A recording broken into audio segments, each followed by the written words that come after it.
This is Seahawks Stories, 50th Season Edition, presented by Emerald City Athletics. Welcome. We're broadcasting from the Seahawks podcast studio, presented by Sony, an official partner of the Seattle Seahawks. I'm Paul Moyer, along with Dave Wyman, and we're here to celebrate the 50th season of the Seattle Seahawks. I mean, what an anniversary that is, and more importantly, Dave, 50 years. I've been a part of 43 of those. Wow. So I'm never going to catch you. No, not from an age standpoint. And for those who can see, I've got some old school Seahawk gear, which, as you know, Dave, I think should be official gear for the Seattle Seahawks. And I was a part of some amazing teams. I was part of 1983 when they first went to the playoffs. And this was a 12 city. I mean, they were diehard Seahawk fans without question, but 83 took it to another level. And really it catapulted to where we are today with the 12s and the current team. 83, as it mentioned, we got fortunate at the end of the season. We got hot. We had some great talent. I mean, Kenny Easley, Steve Largent, Kurt Warner, who was a rookie that year, my rookie year as well. Dave Craig in the middle of the year became the quarterback and really cemented himself as one of the great quarterbacks, really in NFL history. You look at his touchdowns, but particularly with the Seattle Seahawks. Excuse me. But I want to talk about 1984, the 84 season. We hear a lot about the Legion of Boom, and rightfully so. Everything about them, great secondary, probably two. You could argue maybe three Hall of Famers in that group. But the season in 1984, I could argue has two Hall of Famers as well. We know one of them was Kenny Easley. The other one should be Dave Brown, who has 63 interceptions, 62 interceptions.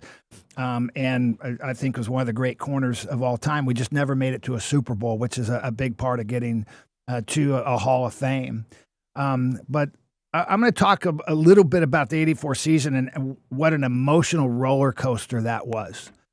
We had just come off, as I'd mentioned, 1983. We had gotten to the AFC Championship game. We were a young, up-and-coming team with a lot of number one draft picks because they were an expansion team and hadn't been to the playoffs.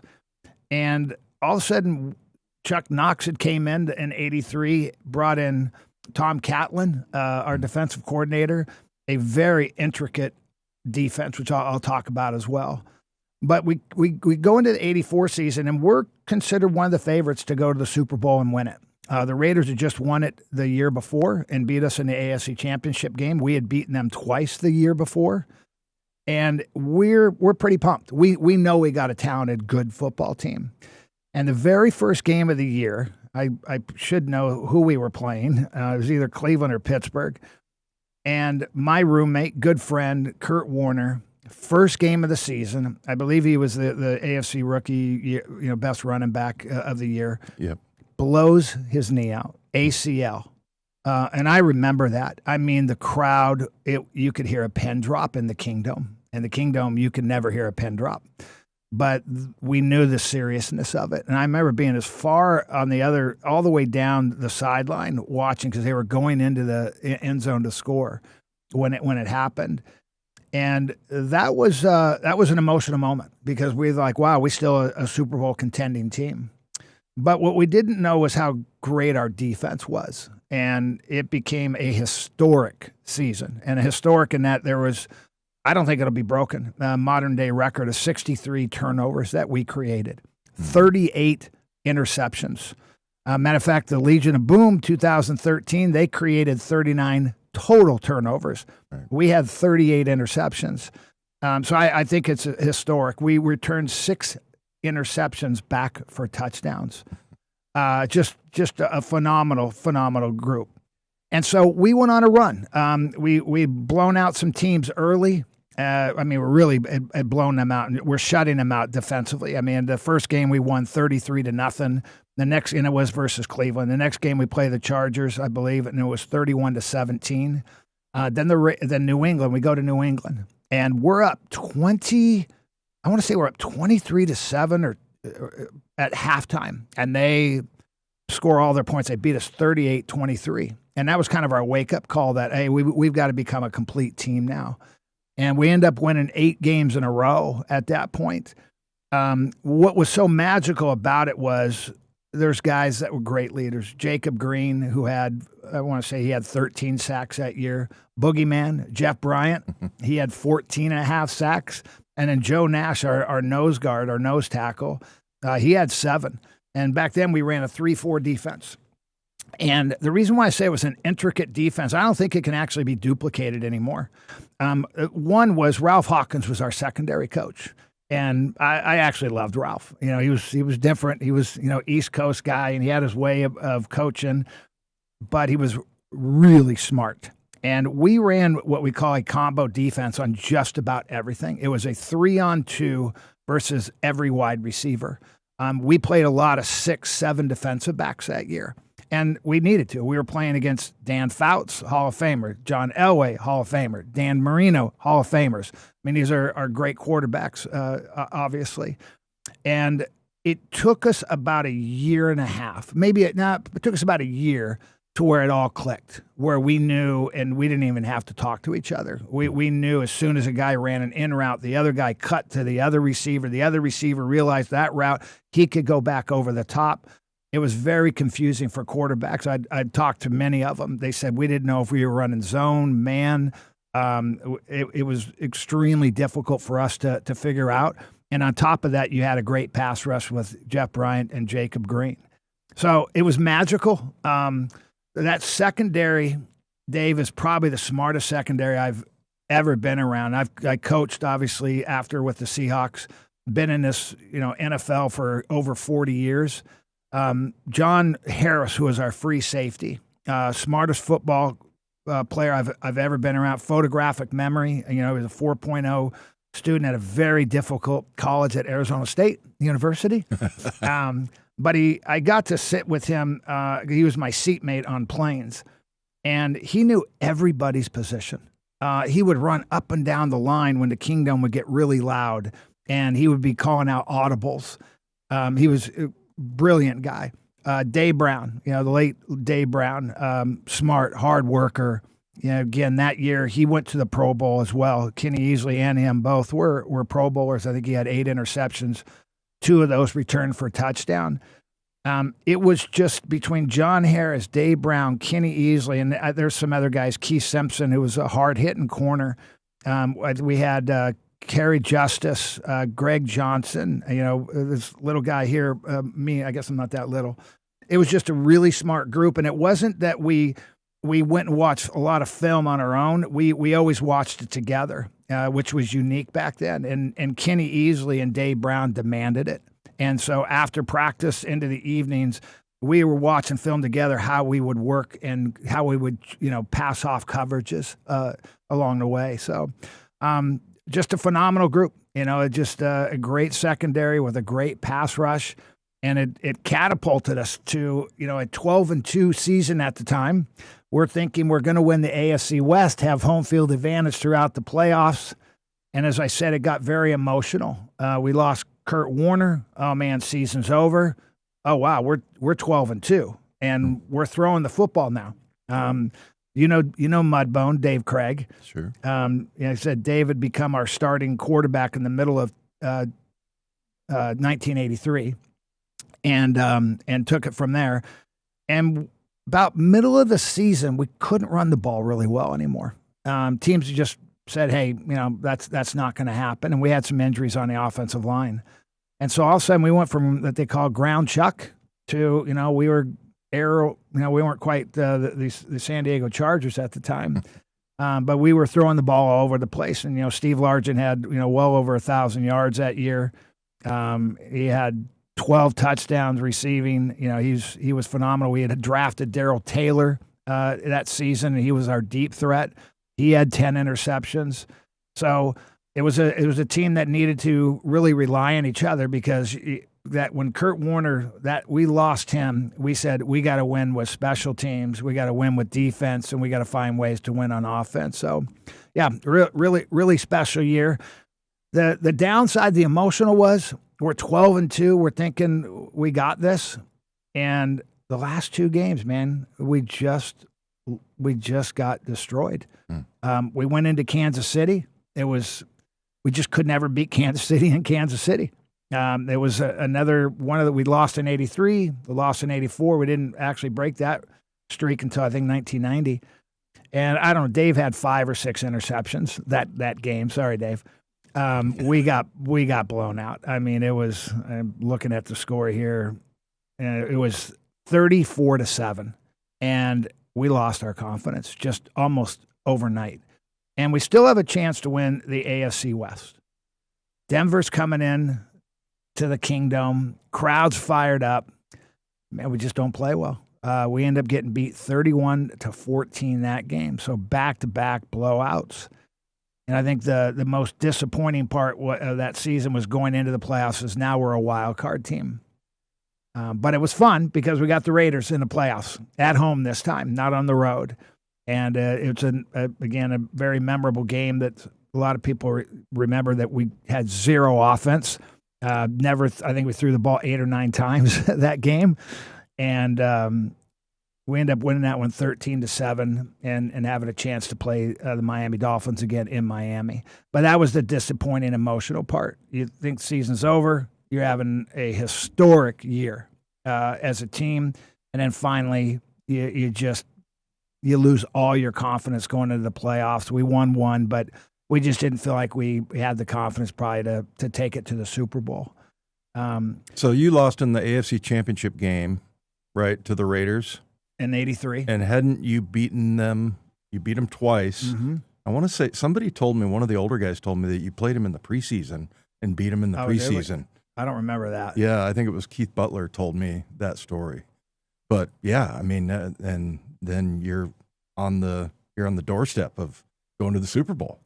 It was pretty crazy. I'll tell you a story about '83, and again, why I think the 12s in Seattle was so excited going into '84. So we win our last few games in '83. We get to the playoffs. We beat Denver at home. We go to Miami on New Year's Eve. And most of you know about this game. You know, you can go find it online. Pretty easy, memorable.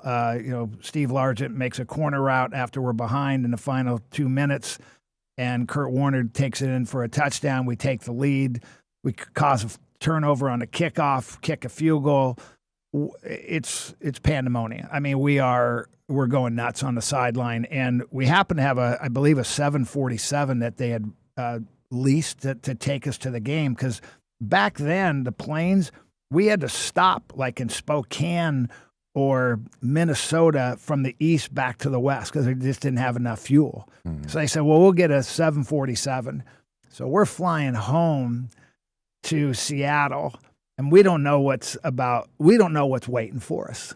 And, there was some good champagne on that plane. That was just a unbelievable plane ride back. And we get back, and, there's 10, 15,000 people waiting for us at the airport. It is packed. And by the time we land, and I just remember how long it took us to get out of the airport. I should have just stayed on the bus, but a bunch of us had people picking us up, and we were going out for New Year's Eve that night. And we were celebrities. Everywhere we went in Seattle, to every location, they pulled the red carpet and big Magnum champagnes. It was a lot of fun. So now we played the Raiders. They're waiting for us. I mean, look, they got Howie Long, they got Lyle Alzado, they've got Jim Plunkett, they got Marcus Allen, they got Branch, all kinds of receivers, Todd Christensen. I mean, they're loaded. And we had beaten them twice during the year and beaten them pretty good. They weren't having that. They came out and they punched us in the mouth pretty good, and we couldn't quite take that punch. So again, going to '84, we're ready in the offseason. And I think a lot had to do with Kenny Easley. I mean, such a big part of the Seahawk history. Most dominant player I've ever been on the field and seen. And again, I wish his career was longer. But, just some stats here for you. He was a 4th overall pick back in 1981. I remember when he was coming out of UCLA, and, God, he was intimidating. It was just the way he wore his uniform. Here's an amazing statistic. He had 32 career interceptions. 3 of those were pick sixes. He did that in 87 games. That's happened every 3 games. I mean, that in itself is remarkable. 5-time Pro Bowler in only 7 seasons. He was a 3-time All-Pro. All-Pro is hard to get. I mean, that's the tough one. Something that was unique, and this one of the best games I've ever seen him play in Seahawk history too was 1984. We're playing the San Diego Chargers on Monday Night Football in San Diego, and they are loaded. They've got Kellen Winslow, All-Pro. They've got Chandler, Joyner at wide receivers. They got Dan Fouts. They got Chuck Muncie at running back. They're loaded. We shut them out 24-0, and Kenny has 2 interceptions. And what I remember about that game is it's towards the end of the game, and they're down by the goal line, and we've got our nickel package in, and he's like, they're not going to score. I mean, he was in the huddle like they are not going to score. I mean, basically, if they score, we're going to have to deal with him on Monday. And that year, 1984, Defensive Player of the Year, hard to get in the secondary. You just don't see that very often. The 1980s All-Team, and then finally what he deserved, what took way too long, was finally making the Hall of Fame. And I had the opportunity to go down to Canton. That was such an incredible experience.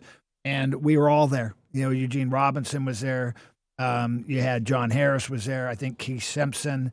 A lot of the guys were a part of that 84 team. So special player. Kenny was ready for 84. He was healthy. He wasn't healthy in 83. I started a bunch of games for him. But 84, he was healthy, and he was very focused. And it's one of the great 84 seasons, I think in NFL history. Kenny Easley, and he's a hard one to describe as a player. I'm going to try and do my best on this. There's very few people in the NFL that you fear come across the middle. I don't want to get hit by that guy. And also fear he's going to be a playmaker on me. I can't throw it to him. We got to avoid him at all costs. And a lot of teams actually designed a defense to take Kenny away versus us.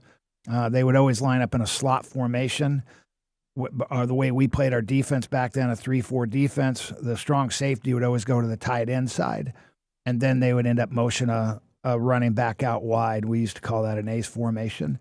But they would spread them out, and they would just say, you're out of the game. We're going to go play the game over here. But in 84, they didn't do that. And he was involved in everything. He had 10 interceptions that season. Again, I think at least 2 of them returned for touchdowns.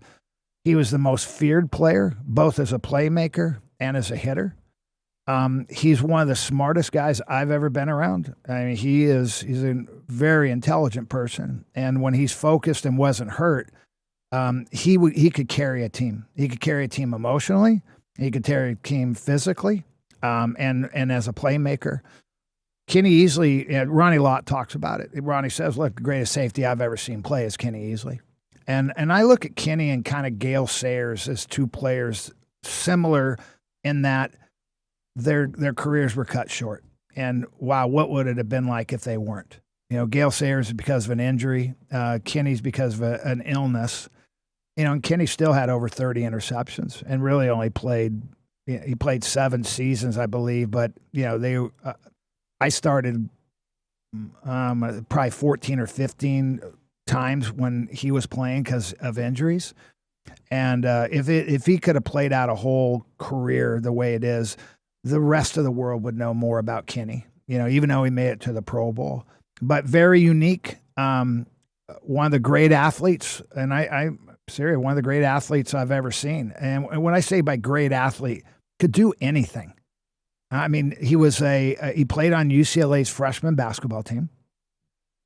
He was close to a scratch golfer. I don't want to give him too much on that one because I used to play against him a lot. But you're not letting that one go. No, but he was better than I was when I was good. We had fierce ping pong matches back in Camp in Cheney that are somewhat legendary. He could throw a football. He was our punt returner when we needed one, and he was good at it. He could have been a wide receiver. He could have played just about any skill position in the NFL.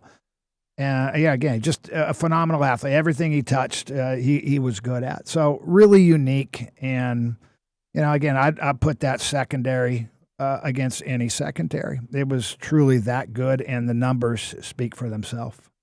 Yeah, a few years ago, Bob Condotta and I wrote a book called If These Walls Could Talk.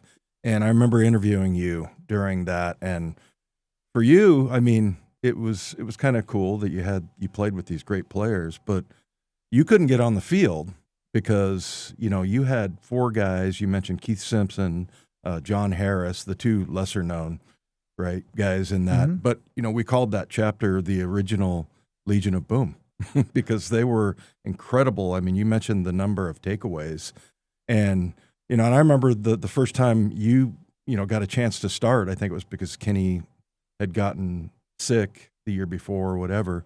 You came out and had 6 interceptions, and I think you were alternate in the Pro Bowl that year in 1988. And they were loaded, and nobody really knew, other than Kenny Easley, really. Nobody really knew those guys' names. I mean, Dave Brown is 62, I think it is. Yeah. 62 career 62 interceptions. He should be in the Hall of Fame. There's no question. I mean, he has the most interceptions for somebody who's not in the Hall of Fame. No, it was really good. John Harris was an incredible safety. Keith Simpson was probably one of the hardest hitting defensive backs I've ever been around. I remember one time he played against Earl Campbell. It was actually before I got there, but I saw it on film, or they were showing some cut-ups, and he laid out Earl Campbell. And Earl Campbell is one of the tough running backs ever. It was if you fast forward today with social media, and if we could have got over the hump into the Super Bowl, there's for sure. Look, I think Jacob Green, I got to talk about him. I think Jacob Green should be in the Hall of Fame. They didn't start doing sacks until 81, 82, whatever that number is. So his full career, he doesn't have them. You go and look at the sacks when he was there. I mean, Jacob was a force. He was a bit undersized, but he's also, he was an incredible leader. I love Jacob Green. I love that team. There were so many good guys, on both sides of the ball. Steve Largent, just an incredible human being. Kurt Warner. We had Charlie Young. Blair Bush was our center. Just some really good David Hughes. People that some of you may remember that going back that far. And defensively, you met Keith Butler. You want a smart football team, and why we got so many turnovers. Keith Butler's one of the smartest linebackers, besides you, Dave Wyman, who went on to become a defensive coordinator for Pittsburgh for many years. Yep. Really just a brilliant mind there as well.